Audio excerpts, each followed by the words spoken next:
एका विमानास्का मनस्थितीमध्ये आपण सारेजण या ठिकाणी जमलेले असताना कर्तव्य म्हणून उद्याची जबाबदारी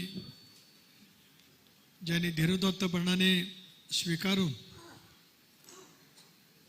महाराष्ट्रामध्ये एक वेगळा आत्मविश्वास निर्माण केला आहे, अशा राष्ट्रवादी काँग्रेस पक्षाच्या उपमुख्यमंत्री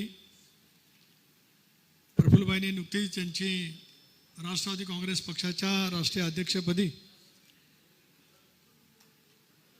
निवडणुकीच्या माध्यमातून प्रस्ताव या ठिकाणी जो ठेवलेला आहे ते आपल्या राष्ट्रीय अध्यक्ष उपमुख्यमंत्री आदरणीय सुनेत्राबाईंनी, आदरणीय प्रफुल्लभाई, भुजबळ साहेब, मुश्रीफ साहेब, दिलीप वळसे पाटील साहेब, IP त्रिवेदी, धनंजय मुंडे, अण्णा बनसोडे, जय पवार, नरहरी झिरवाळ, मकरंदाबा, व्यासपीठावर उपस्थित असलेले राष्ट्रीय स्तरावरील सर्व सन्माननीय पदाधिकारी, विधिमंडळातील आमचे सर्व सन्माननीय सदस्य भगिनी,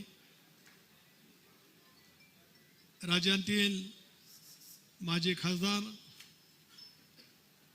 राज्य पातळीवरील पदाधिकारी, जिल्ह्याचे अध्यक्ष, नॅशनल डेलिगेट्स आणि माझ्या सर्वच राष्ट्रवादी काँग्रेस पक्षाच्या सहकारी बंधू भगिनी आणि मित्रांनो, दादांच्या अनुपस्थितीमध्ये आज राष्ट्रीय अधिवेशन पार पाडण्याची नियतीने दुर्दैवी वेळ आपल्या सर्वांच्यावरती या ठिकाणी आणलेली आहे. 21व्या शतकातला केवळ राज्यांतील नव्हेच तर देशांतील वलयांकित नेतृत्व म्हणून दादांच्याकडे राज्यांनी पाहिलं आणि देशांनी सुद्धा पाहिलं. गेल्या 40 वर्षाच्या माझ्या राजकीय जीवनातील 35 वर्ष दादांच्या सहवासामध्ये काम करण्याची संधी माझ्यासारख्या कार्यकर्त्याला मिळाली. त्याच्यामुळे बारामतीच्या परिसरामध्ये सहकार चळवळीमधलं नेतृत्व असेल, 91च्या आसपास देशाच्या संसदेमधलं त्यांचं नेतृत्व असेल, राज्याच्या मंत्रिमंडळामध्ये ऊर्जा फलोत्पादन खात्याचं राज्यमंत्री म्हणून असेल, राज्य सहकारी बँकेचे अध्यक्ष म्हणून असेल, राष्ट्रवादी काँग्रेस पक्षाचे आमदार म्हणून असेल, किंवा 99 सालामध्ये केवळ कृष्णा खोरे आणि कोकण या 2 महामंडळाच्या पुरता सीमित मंत्रिमंडळातील त्यांचं स्थान असेल. त्याच्यानंतरच्या कालावधीमध्ये राष्ट्रवादी काँग्रेस पक्षाच्या उभारणीमध्ये दादांचं योगदान प्रचंड प्रमाणावरती त्या ठिकाणी राहिलं. चांद्यापासून बांद्यापर्यंत फिरत सर्वसामान्य माणसाच्या मनामध्ये असलेल्या भावनांचा योग्य पद्धतीने विचार करत त्यांनी महाराष्ट्रामध्ये राष्ट्रवादी काँग्रेस पक्ष प्रचंड प्रमाणावरती विस्तारला. 99 सालामध्ये 54-56 वरतीच आपण 57 वरती मर्यादित राहिलो होतो. पण प्रफुल्लभाई, एका गोष्टीचा अभिमान आहे, भुजबळ साहेब आपण या साऱ्या गोष्टीचे साक्षीदार आहोत. आपण सर्वजण त्याच्यामध्ये परिश्रमपूर्वक होतो. 2004 सालामध्ये क्रमांक 1चा पक्ष म्हणजे 73 जागांच्या वरती विधानसभेमध्ये निर्वाचित राष्ट्रवादी काँग्रेस पक्ष झाला. त्याच्या सर्वाधिक योगदान स्वर्गीय दादांचं होतं. त्याचा नम्रपणाने उल्लेख या निमित्ताने मी करू इच्छितो आहे. राजकारणामध्ये वाटचाल होत असतानाच अनेक गोष्टी घडत असतात. 2009 सालामध्ये सुद्धा ज्यावेळेला विधिमंडळ पक्षाची बैठक होण्याच्या पूर्वी माझ्या मेघदूत बंगल्यावरती आमदारांची बैठक झाली. दादांना उपमुख्यमंत्री करावं अशा पैसा निर्णय त्यावेळेला काही आमदारांच्या भावना व्यक्त झाल्या. होऊ शकलं नसेल कदाचित. 2004 मध्ये जर काय सर्वाधिक जागा जिंकणारा पक्ष त्याचा मुख्यमंत्री म्हणून निर्णय त्या कालावधीमध्ये घेतला असता तर परवा देवेंद्रजी म्हटल्याप्रमाणे महाराष्ट्राने सर्वोत्तम मुख्यमंत्री दादांच्या रूपाने अनुभवलेला असता. याच्यापासून दुर्दैवाने तुम्ही आणि महाराष्ट्रातली 13 कोटी जनता त्या ठिकाणी मुकलेली आहे. हे निर्वादपणाने आज एक ठिकाणी व्यथित अंतःकरणाने भावना व्यक्त करत असताना काय वेगळं काय वाटण्याचं काय कारण असू शकत नाही. त्याच्यानंतरच्या कालावधीमध्ये आपण पाहिलं की अनेक घडामोडी होत गेल्या. एखादा नेतृत्व ज्या वेळेला ताकदवान होतं, शक्तिमान होतं, त्यांचा धाक दरारा नव्हेच तर जनमानसामध्ये त्यांची पकड चांद्यापासून बांद्यापर्यंत निर्माण होते. स्वाभाविकपणाने टीका टिप्पणीला त्यावेळेला मोठ्या प्रमाणावरती धार त्या कालावधीमध्ये येत गेली. प्रचंड प्रमाणावर ते मनस्ताप दादांना त्या कालावधीमध्ये झाला. वहिनी, तुमचे एक सहकारी म्हणून, दादांचा सहकारी म्हणून मी ऋण व्यक्त करतो आहे की 12 पासून ते आजवरच्या कालावधीमध्ये दादांच्यावरती इतक्या प्रचंड प्रमाणावरती आरोप आणि प्रत्यारोप होत असताना जी सावलीसारखी साथ आपण त्यांच्या पाठीमागे दिलीत, म्हणून त्यांचा उत्तराधिकारी होण्याचा मान आणि सन्मान किंवा अधिकार केवळ आपलाच होता, हे सुद्धा या ठिकाणी आवर्जून त्यानिमित्त सांगायचं आहे. मला आठवतो दिवस 25 सप्टेंबर 2012 सकाळी 7 वाजता दादांनी मला बोलवलं. त्या दिवशी मी RR पाटील आणि मी रायगडच्या पोलीस अधीक्षकाच्या कार्यालयाचं भूमिपूजन करण्यासाठी जाणार होतो. मला 7:30 वाजता सांगितलं की सुनीलजी, कधी सुनील बोलायचे, कधी सुनीलजी बोलायचे, कधी तटकरेजी बोलायचे, त्यांच्या मनामध्ये ज्या ज्या वेळ तसं त्यांचा स्वभाव मोकेपणाचा वेगळा होता. मी म्हणाले मी आज राजीनामा देणार आहे, उपमुख्यमंत्री म्हणून मी राजीनामा देणार आहे. मी माझ्या आईशी किंवा माझ्या पत्नीशी बोललो नाही, फक्त तुमच्याशी बोलतो आहे. मी दादांना सांगितलं, मी वयानं जरी 4 वर्ष मोठा असलो तरी आपल्या पायाला हात सांगतो आहे की आपण हा जो राजीनाम्याचा निर्णय घेतात हा साहेबांच्या कानावरती आपण घालावा. नंतर मी अलिबागला गेलो, परत आलो. त्याच्यानंतर दादांची पत्रकार परिषद झाली. दादाने उपमुख्यमंत्र्याचा राजीनामा दिला. भुजबळ साहेबांसहित पक्षाचे सर्व मंत्री देवगिरी बंगल्यावरती त्यावेळेला आले होते. का दादा तुम्ही राजीनामा दिलात असा प्रश्न महाराष्ट्रातल्या सर्व त्यावेळेला राष्ट्रवादी काँग्रेस पक्षाच्या मंत्र्यांनी विचारला, महाराष्ट्रातल्या आमदारांनी विचारला. सर्वांच्या मनामध्ये हळहळ निर्माण झालेली होती. परंतु तो राजीनामा त्यांनी त्या कालावधीमध्ये दिला. अनेक गोष्टी घडामोडी घडल्या. त्याच्यानंतर एक त्यांचा सहकारी म्हणून संबंध महाराष्ट्राच्या सिंचनाच्या इच्छातातली श्वेतपत्रिका काढण्याची जबाबदारी माझ्यावरती आली. 24 तास रात्रीचा दिवस करत ती श्वेतपत्रिका खंड 1 खंड 2 मध्ये तयार केली. आज दिलीपराव तुम्ही असतील, भुजबळ साहेब असतील, मुश्रीफ साहेब असतील, सगळेजण तुम्ही ज्येष्ठ आहात. तुम्हाला सर्वांनाच या राज्याचा इतिहास पूर्णपणे माहिती आहे. राज्याच्या इतिहासातलं एक डॉक्युमेंट त्या कालावधीमध्ये आपण जे तयार केलं खंड 1 आणि 2च्या माध्यमातून, त्यामुळे सिंचनाचा सगळा इतिहास, राज्याच्या स्थापनेच्या नंतरचा इतिहास आज महाराष्ट्रामध्ये त्या ठिकाणी उपलब्ध आहे. चिते समिती नेमली गेली, त्याचा अहवाल सादर करण्याचा ज्यावेळेला वेळ आली त्यावेळेला मी लोकसभेची निवडणूक हारलेलो होतो. मी राजीनामा देण्याची भावना व्यक्त केली. दादांनी सांगितलं की ATR आपण सभागृहात मांडला पाहिजे. ATR मांडला गेला, ATRची स्वीकृती या ठिकाणी झाली. पण माझ्या मनामध्ये एक शल्य राहिलं. प्रफुल्लभाई, ज्या वेळेला स्वर्गीय चव्हाण साहेबांच्या जन्मशताब्दीच्या सोहळ्याच्या निमित्ताने त्याच्या अगोदर सभागृहामध्ये इतका खर्च झाल्याच्यानंतर 1 सिंचन मांडलं गेलं, अशी भावना गणपतराव देशमुखांनी व्यक्त केली, एकनाथ खडसेजींनी व्यक्त केली. त्याचं पूर्णपणाचं खंडन सुनील तटकरेंनी जलसंपदा खात्याचा मंत्री म्हणून सभागृहामध्ये केलं होतं. तरीसुद्धा जे मी म्हणतो, आजही म्हणतो आहे, पृथ्वीराज चव्हाण नावाचे मुख्यमंत्री महाराष्ट्रामध्ये लाभले आणि त्यावेळेला चव्हाण साहेबांच्या जन्मशताब्दीच्या सुरुवातीच्या वेळेला त्यांनी या गोष्टीचा मुख्यमंत्री म्हणून ज्याला उल्लेख केला, त्याच्यानंतर ते सगळं पुढे घडत गेलं. माझ्या सांगण्याचा मतितार्थ एवढाच आहे, एक खंत दादांच्या आयुष्यभरामध्ये मनामध्ये सतत राहिली. आज मला हे भोकेपणाने बोलणं माझं मी कर्तव्य समजतो आहे. राज्यात आपलं सरकार, दादा उपमुख्यमंत्री, दादा सुनील तटकरे आणि छगन भुजबळ यांच्या ACBची खुली चौकशी करण्याचा आदेश त्या कालावधीमध्ये दिला गेला. हे शल्य, हे दुःख, हे वेदना दादा आयुष्यभरामध्ये कधी विसरू शकत नाही. आज ह्या गोष्टीचा उल्लेख मी एवढ्यासाठी करतो आहे, राजकीय वाटचाल एका दिवसात होत नाही, देशाच्या पाठीवरचं नेतृत्व एका दिवसामध्ये घडत नाही. अनेक वेळेला सहजगत्या काही गोष्टी मिळत असतात, पण या सगळ्या गोष्टी मिळवत असतानाच काय पद्धतीने खडतर प्रवास त्यांच्या आयुष्यामधला झाला, कशा पद्धतीने अनेक गोष्टींना त्यांना सामोरं जावं लागलं, हे उभ्या महाराष्ट्राने त्या कालावधीमध्ये पाहिलं.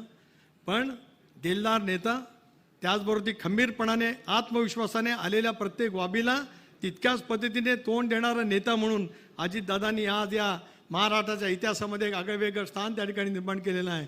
14 ते 19 कालखंड, ज्या कालावधीमध्ये आपण विरोधी पक्षाच्या बाकावर बसलो होतो, धनंजय मुंडे त्यावेळेला विरोधी पक्षनेते होते, त्यावेळेला कसं रात्री कुठे काय करत या सगळ्या चौकशीला कायदेशीरदृष्ट्या आपल्याला सामोरं जावं लागलं. भुजबळ साहेबांसारख्या लोकोत्तर नेतृत्वाला सुद्धा दुर्दैवाने त्या कालावधीमध्ये कशा पद्धतीने सामोरं जावं लागलं, उभा महाराष्ट्राने त्या ठिकाणी पाहिलेलं आहे. काय मी या साऱ्या या ठिकाणी प्रकर्षाने सांगतोय, अलीकडच्या कालावधीमध्ये वेगवेगळ्या पद्धतीचं बोलण्याचा प्रयत्न त्या ठिकाणी होत आहे. 14 सालामध्ये निकाल लागले त्यावेळेला आम्ही सगळेजण होतो. भुजबळ साहेब होते, मी होतो, दादा होते, प्रफुल्लभाई होते. आदरणीय साहेबांनीच आम्हाला सूचित केलं की त्यावेळेला भारतीय जनता पक्षाला पण बाहेरून पाठिंबा द्यावा. आपण त्यावेळेला घोषणा केली. त्यानंतरच्या कालावधीमध्ये सरकारमध्ये येण्याच्या प्रक्रिया अनेक वेळेला घडत गेल्या, पण त्याच्यामध्ये दुर्दैवाने त्यावेळेला ते होऊ शकलं नाही. 19 मध्ये सुद्धा काय झालं ते आपण सर्वांनी मिळून पाहिलं. 22 मध्ये सुद्धा काय झालं ते सर्वांनी पाहिलं. पण 23 मध्ये एका निर्णायक क्षणामध्ये ज्या वेळेला दादांना असं वाटलं, एकटेपणा वाटला, त्यांना असं वाटलं की मी एकाकी आहे. त्यावेळेला कोण होतं?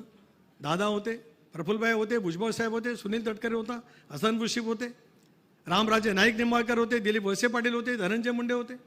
दादाने एक भावना त्या कालावधीमध्ये व्यक्त केली होती की या गोष्टीसाठी एका निर्णयास्पद मी येणार आहे. आपण साथ देणार नसाल तर मी निर्णय एकटा घेईन. आम्ही सर्वांनी सांगितलं, दादा तुम्ही आमचे नेते आहात, आजही आहात, कालही होतात आणि उद्याच्या भविष्यामध्ये सुद्धा आहात.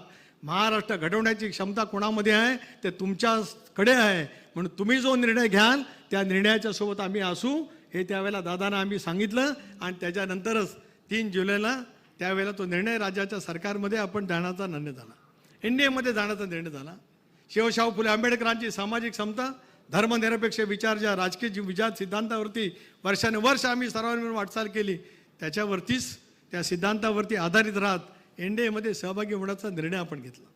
आठवा पण आपल्यापैकी सर्वांनी 5 जुलैला आपलं राष्ट्रीय अधिवेशन झालं METमध्ये, भुजबळ साहेबांच्या त्या महाविद्यालयामध्ये. त्यावेळेचं दादांचं भाषण आपण ऐका. 1 तास 1.5 तास दादांनी भाषण केलं. दादांच्या आयुष्यभरातल्या वेदना त्यांनी त्या ठिकाणी सांगितल्या. आणि दादांनी भाषण करत असताना परवा पार्थ आणि जय तुम्ही अतिशय उत्कृष्ट चित्रपट तयार केलीत.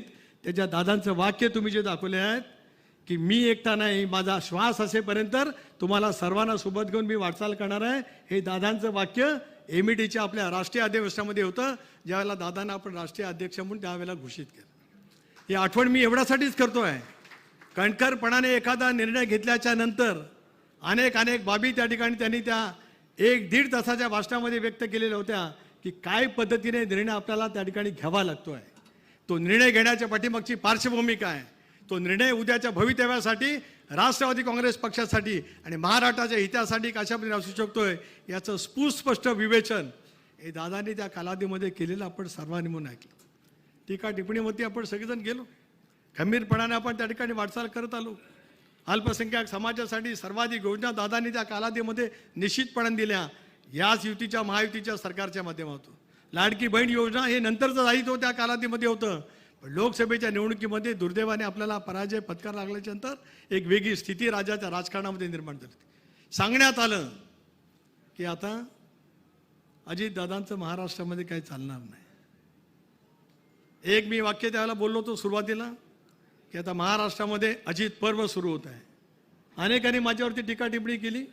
अजित पर्व याचा अर्थ आपण सर्वजण समजून घेऊ शकता, असे समजून घेऊ शकता, आणि मी बोलल्याच्या नंतर कोणाला काय वाटलं असेल त्याचाही अर्थ पण त्यावेळेला समजून घेऊ शकता. ते अजित पर्व शब्द समोर ठेवत आपण महाराष्ट्राच्या राजकारणामध्ये आपण सर्वांनी म्हणून साथ दिली, त्या ठिकाणी दिलीत, आणि त्याच्यातून आपण एक योग्य पद्धतीची वाटचाल करण्याचा प्रामाणिकपणाचा प्रयत्न त्या कालावधीमध्ये केला. लोकसभेच्या निवडणुकीमध्ये बहिणी आपल्याला पराजय पत्करावा लागला, पण दादांसारखा दिलदार नेता एका बाजूला पराजय झाला तरी संध्याकाळी 5 वाजता मला फोन करून सांगितलं की उद्या NDAची बैठक आहे, तुला आणि प्रफुल्लभाईला तिथं जायचं आहे. मी सांगितलं मी जाईन दिल्लीला, पण तुम्हाला भेटल्याशिवाय जाणार नाही. त्यांना भेटलो आणि मग मी दिल्लीला गेलो, कारण माझ्यासाठी दिल्लीपेक्षा दादाच हे माझं सर्वस्व होतं. मग त्यांना भेटलो, त्यांना विनम्रपणाने अभिवादन केलं आणि आम्ही दिल्लीला त्या ठिकाणी गेलो आणि मग NDAमधला त्या ठिकाणचा प्रवास आपण सर्वांनी पाहिला. किती टीका टिप्पणी त्या कालावधीमध्ये सुद्धा समोर आला. अगदी आज वेगवेगळ्या पैकी भाषा केली जाते, त्याच्यात अनेक जण बोलत आले. दादांचा सकाळी 5-6 वाजल्यापासून सुरू होणारा कार्यक्रम उभ्या महाराष्ट्राने देशाने अनुभवलेला आहे. देशामध्ये त्याच्याबद्दलचं कौतुक वेगळ्या पद्धतीने आहे. काय बोललं गेलं, दूधवाला पण सकाळी उठतो, पेपरवाला पण सकाळी उठतो, बोललं गेलं त्या कालावधीमध्ये, हिणवलं गेलं. माझ्यासारख्याने सांगितलं दूधवाला पण उठतो, पण दूधवाला लोकांची सेवा करण्यासाठी उठतो. पेपरवाला पण येतो, तो सुद्धा लोकांची सेवा करण्यासाठी येतो. दादा एक असं निखळ व्यक्तिमत्व आहे, ते सुद्धा या सेवा पद्धतीने सेवाचं व्रत ठेवून काम करणारं ते व्यक्तिमत्व आहे. कोण बोललं काय बोललं सर्वांना माहिती आहे. आणि असंही म्हटलं गेलं की सकाळी उठायची त्यांची सवय आहे, ती लवकर उठतात, ते कदाचित त्यांच्या बायकोची किंवा त्यांच्या पत्नीची काहीतरी मजबुरी असेल, मला कळू शकलं नाही. जनसन्मान यात्रेच्या निमित्ताने आम्ही सगळेजण राज्याच्या कानाकोपऱ्यामध्ये फिरलो. मी असा एक अध्यक्ष निघालो की दादाने पूर्ण वेळ बोललं पाहिजे म्हणून मी कधी भाषण केलं नाही. जनसन्मान यात्रेमध्ये बघा मी एकही भाषण केलं नाही. माझी इच्छा होती की बारामतीला मी भाषण करावं, वहिनींना पण वाटत होतं, पार्थला जयला वाटत होतं, पण आम्ही बारामतीमधून दादांची निघालेली अभूतपूर्व मिरवणूक वहिनी, जनसन्मान यात्रेच्या निमित्ताने दादांची निघालेली बारामतीमधली मिरवणूक म्हणजे त्यांनी 2 गाड्या बदलल्या, त्या 2 गाडीच्या काचा लोकांच्याकडनं फुटल्या, इतकं दादांच्या मिरवणुकीमध्ये स्वागत त्या झालं होतं. त्यावेळेला विधानसभेच्या निवडणुकीच्या पूर्वसंध्येची बाब सांगतोय. एक निखळपणाने काम करणारं नेतृत्व बारामतीकरांनी स्वीकारलंच, राज्यभरामध्ये त्यांना प्रतिसाद मिळालाच आणि म्हणून 59 पैकी 41 जागांच्या वरती निर्वाचित होण्यामध्ये आपल्या सर्वांना यश मिळालं. हे आपल्या यशापेक्षा दादांची दुर्दम्य राजकीय इच्छाशक्ती, प्रचंड क्षमता, लोकांच्यापर्यंत संवाद करण्याची त्यांची एक हातोटी, याच्यातून चांद्यापासून बांद्यापर्यंत आपल्याला यश मिळालं. विदर्भामध्ये आम्ही किती जागा लढलो? 7 जागा लढलो. 6 जागांच्या वरती यश मिळालं. म्हणजे 90% पेक्षा जास्त यश विदर्भामध्ये मिळवलं. दादांचा नेतृत्वाचा करिश्मा, प्रफुल्लभाई आणि त्यांच्या सर्व सहकाऱ्यांची साथ पाठीमागे होतीच, पण विदर्भामध्ये सुद्धा त्या कालावधीमध्ये पाहायला मिळालं. मराठवाड्यामध्ये तर लोकसभेच्या निवडणुकीमध्ये महायुतीचा पाडाव झाला. एक संभाजीनगरची जागा सोडली तर त्या मराठवाड्यामध्ये सुद्धा नांदेड असेल, हिंगोली असेल, परभणी असेल, लातूर असेल, बीड असेल, या सर्व जिल्ह्यांच्यामध्ये एक अभूतपूर्व असं यश राष्ट्रवादी काँग्रेस पक्षाने मिळवलं. नाशिकने तर स्वर्गीय चव्हाण साहेबांना जशी साथ दिली, आदरणीय पवार साहेबांना जशी साथ दिली, तशी नाशिककरांसुद्धा 100% यश दादांच्या पदरामध्ये टाकलं. आणि नाशिकसारखा जिल्हा जो आज या देशातील औद्योगिक आणि कृषी क्षेत्राचा अग्रगण्य जिल्हा आहे, त्या जिल्ह्यातल्या सर्वसामान्य जनतेने दादांच्या नेतृत्वावरती शिक्कामोर्तब करत अशा वेळीचं एक अभूतपूर्व यश त्या ठिकाणी मिळवलं. त्याच्यामुळेच गेल्या 1.25 वर्षाची आपली सगळी वाटचाल दादांच्या नेतृत्वाखाली अतिशय उत्तम पद्धतीने झालेली आपल्याला पाहायला मिळेल. आज आपल्या सर्वांच्या वरती नियतीने एक दुर्दैवी क्षण असा या ठिकाणी आणला आहे की ज्याच्यातून आज आपण वहिनींची अध्यक्ष म्हणून नेमणूक या ठिकाणी करतो. अनेक वेळेला अनेक पद्धतीचं बोललं गेलं. ज्या वेळेला दादांचं सुद्धा बारामतीमधलं एक भाषण असेल, आपल्यापैकी अनेकांनी पाहिलं असेल, अनेकांना आठवत सुद्धा असेल. मला जरी एकटं टाकलं असेल तर मी एकटा नाही, तर बारामतीकर माझ्या मागे आहेत. हे दादांचं बारामतीमधलं भाषण जय आपल्या सर्वांनी आणि बारामतीकरांनी महाराष्ट्राने त्या ठिकाणी पाहिलेलं आहे. अशा त्या कठीण कालावधीमध्ये दादांना स्वतःला एकाकी असं वाटण्यासारखं परिस्थिती निर्माण केली गेली. त्याला आम्ही सगळेजण जे दादांच्या पाठीमागे उभं राहत NDAमध्ये निर्णय घेण्याच्या बाबतीमध्ये पुढाकार घेतला होता, ते त्यांच्या पाठीमागे उभं राहणं आमचं कर्तव्य होतं. माझ्या निष्ठा तर दादांच्या चरणी होते, या सर्वांची साथ होती. म्हणून मला विचाराल तर राजधर्म आणि धर्मशास्त्र याचं पालन करण्याचं काम आम्ही प्रामाणिकपणाने केलं. आणि धर्मशास्त्र आणि राजधर्म काय सांगतोय की एखादी व्यक्ती गेल्याच्या नंतर 40 वर्षाची सावलीसारखी साथ देणाऱ्या वहिनींच्या पाठीमागे उभं राहणं हा आम्हाला राजधर्म आणि धर्मशास्त्र समजत होतं. म्हणून वहिनींचं त्या ठिकाणी उपमुख्यमंत्रीकडून पक्षाचा नेता म्हणून निवड करण्याचा निर्णय घेतला. भले तर आम्ही टीकेचे धनी झाले असू, परवा त्याची नाही. अजूनही कोणाला पैसे देऊन ट्रोल काढण्यासाठी जी टीम करायची असेल ती करावी, पण आमची नियत साफ आहे. आमची निष्ठा दादांच्या चरणी होती आणि उद्या सर्व आयुष्य वहिनींच्या सोबत राहत महाराष्ट्र घडवण्याचं काम आपल्याला पुढच्या कालावधीमध्ये करायचं आहे. होय, मी आज म्हणतोय की सुनेत्रा पर्व महाराष्ट्रामध्ये आजपासून सुरू झालेलं आहे, हे मी आवर्जून या ठिकाणी म्हणू इच्छितो. हे सुनेत्रा पर्व उद्याचं महाराष्ट्र घडवण्याचं काम तुमच्या सर्वांच्या साथीतून अतिशय उत्तमपणाने बरबट त्या ठिकाणी करेल, याच्यात कोणाच्या मनामध्ये संदेह असतं काय कारण. म्हणून आम्ही सर्वांनी मागणी केली, या सभागृहातल्या प्रत्येकाने ऐकावं, कोणी मोबाईलमध्ये बघू नये, हे मी काय बोलतो ते ऐकावं. वहिनींच्या नेतृत्वाखाली भुजबळ साहेब, सुनील तटकरे, मुशीफ आणि प्रफुल्लभाई आम्ही मुख्यमंत्र्यांना भेटलो आणि आम्ही CBIच्या चौकशीची मागणी केली. पहिल्या दिवसापासून आम्ही सतत म्हणत आलो. मुख्यमंत्र्यांनी घोषित केलं, केंद्रीय मंत्र्यांनी घोषित केलं की याची चौकशी सर्वदूर पद्धतीचं होईल. राष्ट्रवादी काँग्रेस पक्षाने सुद्धा ठामपणाची भूमिका मांडलेली आहे की जे काय मांडलं जातं त्याच्या सही चौकशी व्हावी. जगातल्या तपास यंत्रणा सुद्धा नेमल्या जाव्यात आणि याच्यातील सत्य हे केवळ कोणा एका दोघांसाठी नाही, महाराष्ट्रातल्या 13 कोटी जनतेबरोबरच देशातल्या 130 कोटी जनतेला सुद्धा माहिती पाहिजे आहे की अजितदादांसारखा 21व्या शतकातला सर्वाधिक कर्तृत्ववान जो नेता, जो महाराष्ट्राच्या बाहेर ज्यांनी स्वतंत्र आपली स्वतःची ओळख अजित पवार म्हणून केली, त्यांच्या या दुर्दैवी निधनाची साधन ते माहिती चौकशीच्या माध्यमातून देशासमोर आली पाहिजे. स्वच्छपणाची भूमिका पहिल्या दिवसापासून घेतली गेली. मधल्या कालावधीमध्ये वेगवेगळ्या चर्चा झाल्या. आज त्या चर्चेला पूर्ण विराम त्या ठिकाणी मिळाला. मला एका गोष्टीचं शैल्य आणि दुःख वाटतं. काही माणसं सांगतात दादा कोणाला तरी भेटायला 13-14 वेळा गेली आणि लोणांच्या समोरचा CCTV तपासा. खाजगी गाडीने गेले का सरकारी गाडीने गेले? अरे दादांचा CCTV तपासा असं म्हणणारे तुम्ही आता कुठल्या स्तरावरती जातात? तुम्ही कुठल्याही स्तरावरती तरी गेलात तरी या राज्यातली जनता वहिनींच्या पाठीमागे ठामपणाने उभी राहून उद्याचं मार्गक्रमण यशस्वीपणाने करेल. पण बोलत असताना भान राखलं पाहिजे. बोलत असताना आपण काय बोलतो त्याचा दुसरा अर्थ काय होतोय हे आपल्याला कळलं पाहिजे. दादांचे CCTV तपासा, कोणाच्या घरात किती वेळा गेले, म्हणजे चर्चेसाठी गेले, हे बोलणं म्हणजे आपण दादांच्या बद्दल नेमकं काय बोलतो आहोत याची भान हरपणारी माणसं ज्या वेळेला वेगळापणीचं वातावरण निर्माण करण्याचा प्रयत्न करतात त्या पाठीमागे निष्ठेने, ठामपणाने, आत्मविश्वासाने वहिनी ज्या धीरोदात्त पद्धतीने महाराष्ट्राचा जाज्वल्य इतिहास आहे, अशा परिस्थितीचे प्रसंग आले त्या वेळेलाच तो एक इतिहास उभा राहिला.